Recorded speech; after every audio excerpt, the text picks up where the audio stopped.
Hello, praise the Lord. இந்த நாளிலும் நமக்கு எப்பொழுதும் உதவி செய்கிற தேவனுடைய நாமத்திலே உங்களை வாழ்த்துகிறேன். இந்த நாளுக்கான வேத வசனம் சங்கீதம் 124:8. நம்முடைய சகாயம் வானத்தையும் பூமியையும் உண்டாக்கின கர்த்தருடைய நாமத்தில் உள்ளது. இந்த தேவனுடைய நாமம் பலத்த துர்கமாய் இருக்கிறது என்று வசனத்தில் வாசிக்கிறோம். நீதிமான் அதற்குள்ளே ஓடி சுகமாய் இருப்பான் என்று சொல்லி நாம் வாசிக்கிறோம். இந்த தேவனுடைய அந்த பெயர், the name of the Lord itself is very powerful. அந்த நாமமே பயங்கர பராக்கிரமம் செய்யத்தக்க நாமமாய் இருக்கிறது. நாம் பழைய ஏற்பாட்டிலே படிக்கிற பொழுது தாவீது சின்ன பையனாய் இருந்த பொழுது கூட பெரிய ராட்சத மனிதனான கோலியாத்து முன்பாய் நின்ற பொழுது அவன் சொன்ன ஒரே ஒரு வார்த்தை, நீ நிந்திக்கிற தேவனுடைய நாமத்தில் நான் வருகிறேன் என்று அவன் சொல்லுகிறதை நாம் கவனிக்க முடியும். இந்த காலையிலே தேவனாகிய கர்த்தர் நம்மை பார்த்து சொல்லுகிற ஒரு காரியம், நமக்கு பலன், நமக்கு ரட்சிப்பு, நமக்கு விடுதலை, மீட்பு, வானத்தையும் பூமியையும் உண்டாக்கின அந்த கர்த்தருடைய பெயரில் இருக்கிறது. இயேசு என்கிற அந்த பெயர் மகா உன்னதமானதாய் இருக்கிறது. அந்த நாமத்தில் ஜீவன் உண்டு, அந்த நாமத்தில் விடுதலை உண்டு, அந்த நாமத்தில் சமாதானம் உண்டு, அந்த நாமத்தில் அற்புதங்கள் நடக்கும், சுகம் உண்டாகும், தயவு கிடைக்கும், கிருபைகள் உண்டாகும். அல்லேலூயா. சொல்லிக்கொண்டே இருக்கலாம். எனக்கு அன்பான தேவனுடைய பிள்ளைகளே, இந்த சகாயம் என்று சொல்லுகிற பொழுது, உதவி என்று சொல்லுகிற பொழுது என்ன தெரியுமா, இந்த சங்கீத வசனத்தினுடைய பின்னணியை நாம் பார்க்கிற பொழுது இது என்ன சொல்லுதுன்னா, எஸ்தர் ராஜாத்திக்கு அந்த யூத ஜனங்களுக்கு கர்த்தர் எப்படி ஒரு பெரிய ஆபத்திலிருந்து தப்புவித்ததை தான் இந்த சங்கீத பின்னணி சொல்லுகிறது. இந்த சங்கீதம் அதனுடைய பின்னணியில தான் எழுதப்பட்டிருக்கிறது என்று சொல்லியும், அந்த அருமையான மனிதர்களில் ஒருவரே இதை எழுதியிருப்பார் என்று சொல்லியும் கணிக்கிடப்படுகிறதா இருக்கிறது. அல்லேலூயா. எனக்கு அன்பான தேவனுடைய பிள்ளைகளே, அவர்கள் எல்லாரும் செத்து மடிய போக வேண்டியதான ஒரு சூழ்நிலை தான் நம்ம எஸ்தர் புஸ்தகத்தில் படிக்கிறோம்.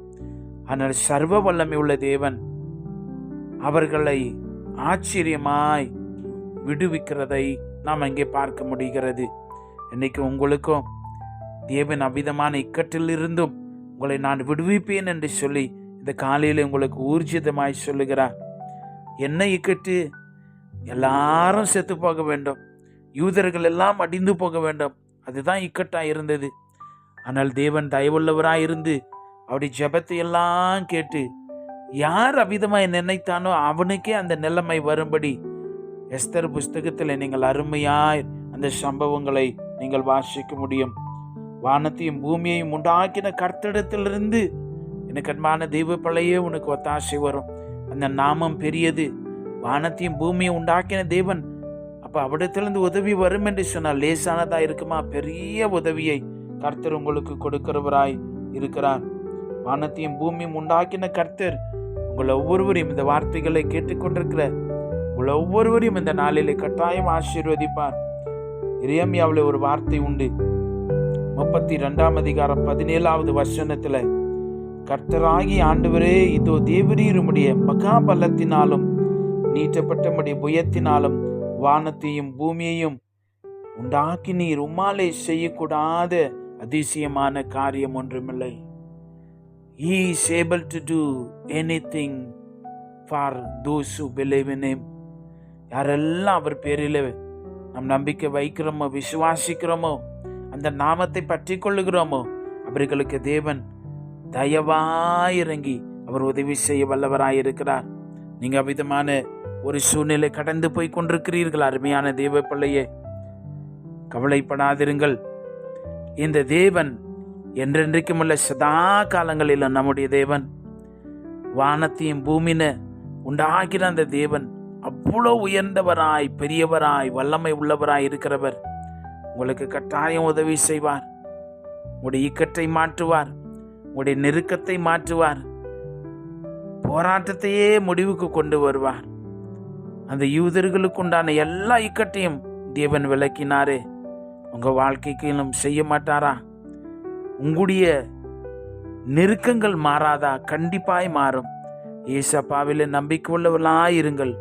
அவர் உங்களை தப்புவித்து தம்முடைய நாமத்தின் மகிமையை, தம்முடைய நாமத்தின் வல்லமையை உங்கள் பேரிலே, உங்களுடைய குடும்பத்திலே, உங்கள் வாழ்விலே அது விளங்க செய்வார். அந்த இயேசு என்கிற நாமத்துக்கு மகிமை, கோடி கோடி ஸ்தோத்திரங்கள் உண்டாவதாக. நாம் ஜெபிக்கலாம். கர்த்தருடைய நாமம் பலத்த துருகமாயிருக்கிறது, நீதிமான் அதற்குள்ளே ஓடி சுகமாயிருப்பான் என்று சொன்ன எங்கள் தகப்பனே, உமக்கு நன்றி சொல்லுகிறோம். அந்த இயேசுவின் நாமத்துக்காய் ஸ்தோத்திரம். இயேசு கிறிஸ்துவின் நாமத்தினுடைய வல்லமைக்கும் அதிகாரத்துக்கும் ஆளுகைக்கும் எங்களை அர்ப்பணித்து ஒப்பு கொடுக்கிறோம் ஐயா. எங்களுக்கு உதவி, எங்களுக்கு விடுதலை, எங்களுக்கு ரட்சிப்பு உம்மாலே, உம்முடைய நாமத்திலே உண்டாயிருக்கிறது. அதற்காய் ஸ்தோத்திரம். நாங்கள் அந்த நாமத்துக்கு எங்களை அர்ப்பணித்து கீழ்ப்படிந்து அந்த நாமத்தில் உண்டாயிருக்கிற ஜெயத்தையும் ரட்சிப்பையும் சுகத்தையும் நாங்கள் தரித்து கொள்ள நீர் எங்களுக்கு உதவி செய்வீராக. இன்றைக்கும் இந்த பிள்ளைகள் தங்களுடைய வாழ்விலே கடந்து போகிற இக்கட்டான சூழ்நிலைகளுக்காய் உம்மை ஸ்தோத்திரிக்கிறோம். நீர் அவைகளிலிருந்து இவர்களை ஜெயமாய் நீர் கொண்டு வருகிறதுக்காய் ஸ்தோத்திரம். உம்முடைய நாமம், உம்முடைய பெயர் ஆச்சரியமானது, மகத்துவமானது. இந்த பிள்ளைகளுக்கு அவிதமாய் உதவி செய்து நீர் இப்பொழுதும் உயிரோடு இருக்கிறீர், எங்க கூட இருக்கிறீர் என்பதை விளங்க செய்கிறதுக்காய் கோடி கோடி ஸ்தோத்திரங்களை ஏறெடுக்கிறோம். இயேசு கிறிஸ்துவின் வல்லமை உள்ள நாமத்தில் ஜெபிக்கிறோம் பிதாவே. ஆமென். God bless you.